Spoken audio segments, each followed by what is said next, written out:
por razones obvias, aquí tengo un libro, que es el libro que estoy leyendo en este momento, que no es de historia venezolana, pero sí. Este es un libro, un clásico de la sociología política hispanoamericana, que aquí dice América Latina, y yo algún día les explicaré por qué es Hispanoamérica y no América Latina, pero bueno, aquí se llama este libro La formación del Estado Nacional en América Latina, de Marcos Kaplan. Creo que es Kaplan, no Kaplan, aunque yo he leído de Kaplan, pero bueno. Es un chileno, un argentino, por cierto, Kaplan.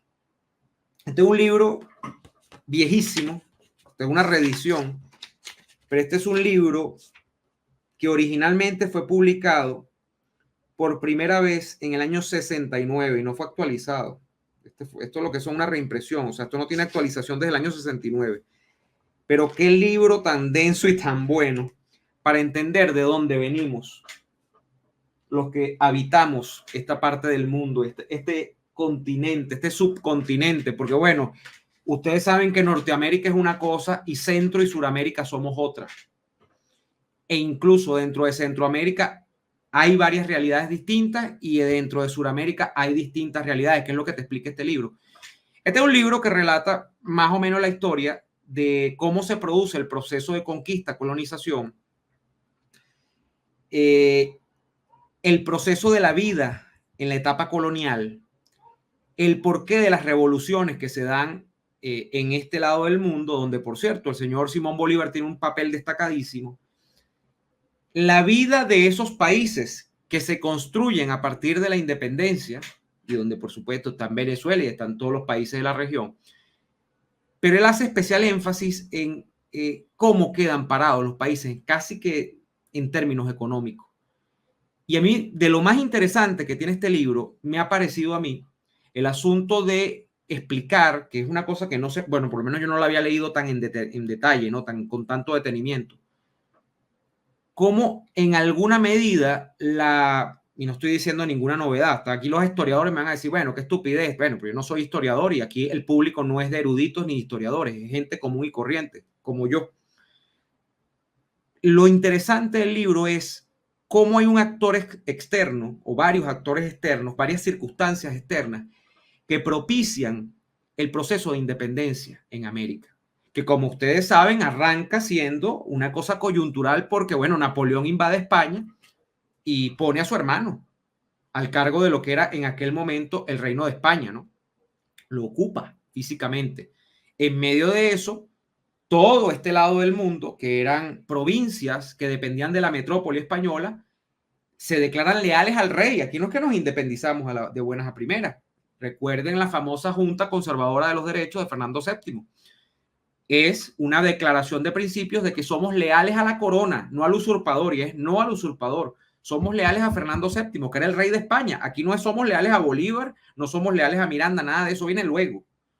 Entonces, claro, la independencia nace un poco con el tema de conservar o de defender la vieja monarquía española frente a la usurpación napoleónica de este territorio, y que luego van a ser más, porque recuerden que Napoleón pensaba que iba a llegar, bueno, hasta el fin del mundo. Y cómo eso luego, por otros factores, donde tienen mucho que ver Gran Bretaña y los Estados Unidos desde el punto de vista económico, atizan, incentivan, como decimos nosotros ahora cuando por ejemplo uno no quiere salir a estar echándose palos o cerveza y tienes un amigo que es mala conducta y te sonsaca para eso, sonsacan a las clases criollas, terratenientes, lo que en Venezuela eran los mantuanos, por ejemplo, pero en cada país hay una realidad. Pero en general va a haber un proceso de hostigamiento, de aproximación en términos de decirle a estos países que tienen que independizarse. Y la razón que les van a argumentar fundamentalmente es económica, que es que España es un atavismo. La España de aquel entonces creía mucho en el sistema económico, había experimentado reformas. Dicen que los Borbones hacen unas reformas. Son muy tímidas en algunos casos, pero España tenía una conexión con América donde había mucho yugo de parte del proceso económico para comerciar, o sea, el comercio no era libre plenamente. En algunos casos se habían dado algunas libertades, pero estamos hablando de un comercio mediado por la metrópoli española y que además estaba bajo lo que en algún momento se conoció en aquella época como el proceso económico mercantilista de acumulación. O sea, donde el libre intercambio de los bienes no era una cosa que tuvieran en mente las clases gobernantes en España. No era lo que pensaban y no creían que eso fuese beneficioso. En cambio, tienes a unas élites criollas en este lado del mundo que comienzan a conocer de la Revolución Francesa, hablando de Francia, que es el cenit del pensamiento liberal en alguna medida, y el pensamiento liberal viene aparejado con una noción libre de la economía, de que tú puedes, o sea, que no hay nada tan rico como comerciar desde el punto de vista de la libertad, de que tú dices cuánto entregas y cuánto das y que comercias con quien te da la gana, que no hay un tercero que de alguna manera te bloquee o te restringe, que no hay leyes fastidiosas que te restringan.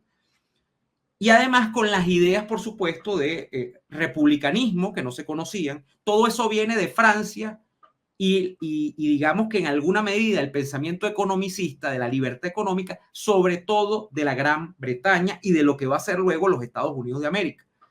Entonces, en el libro a mí me parece muy interesante la tesis de cómo independizándonos pasamos mucho tiempo no siendo independientes porque entonces entramos en la dependencia económica, que es un poco la tesis. Tú, un autor que tiene algunos visos de izquierda, típico de la época, típico del momento, escrito bajo el parámetro de la teoría de la dependencia, que es que, bueno, que los países de América Latina no avanzan porque son exportadores de materias primas para los grandes centros de desarrollo mundial, Estados Unidos, Inglaterra, tal, Holanda, los países de Europa, Alemania, y por eso entonces que nosotros estamos supeditados, porque nosotros no nos dejan avanzar, porque somos simplemente un granero, somos simplemente unos productores de petróleo, somos simplemente unos productores de café, y nunca nos dejan avanzar. Esa es la famosa teoría de la dependencia, ¿no? Que se puso de moda con la CEPAL en algún momento. Escrito plena época del auge de la CEPAL, en finales de los 60, pero desde el punto de vista histórico tiene muchas cosas interesantes a partir de decir cómo no fuimos libres por estar cayendo un poco en esas voces agoreras de Gran Bretaña y de los Estados Unidos, que luego van a iniciar una etapa de convulsiones. Y entonces hay un relato también de él, que es un autor que llega más o menos para estudiar como hasta 1920, por ahí. Bueno, yo voy por ahí, yo estoy casi terminando el libro. Y cómo te dice que las revoluciones no dejan nada, prácticamente, ¿no? Y luego leeré las revoluciones, que tengo aquí, que es más interesante, ¿no? Ya va. John Lynch, para quienes quieran conocer, John Lynch es un historiador, creo que es británico, no es inglés, no es gringo, y que ha escrito muchísimo sobre el proceso de independencia en América hispana. Entonces él tiene las revoluciones hispanoamericanas de 1808 al 826, este es un clásico. Pero es un libro bien interesante a pesar de lo viejo. Allí es cuando tú tienes un gran libro, cuando tú pasas 10, 20, 40, 50 años y el libro todavía tiene elementos de vigencia, a pesar de que tú veas de que las matrices o de que la teoría que lo acompaña tiene pues unas desviaciones, que en este caso es la teoría de la dependencia. Pero es muy interesante. Este es un clásico. Marcos Kaplan, La formación del Estado Nacional en América Latina. Muy interesante.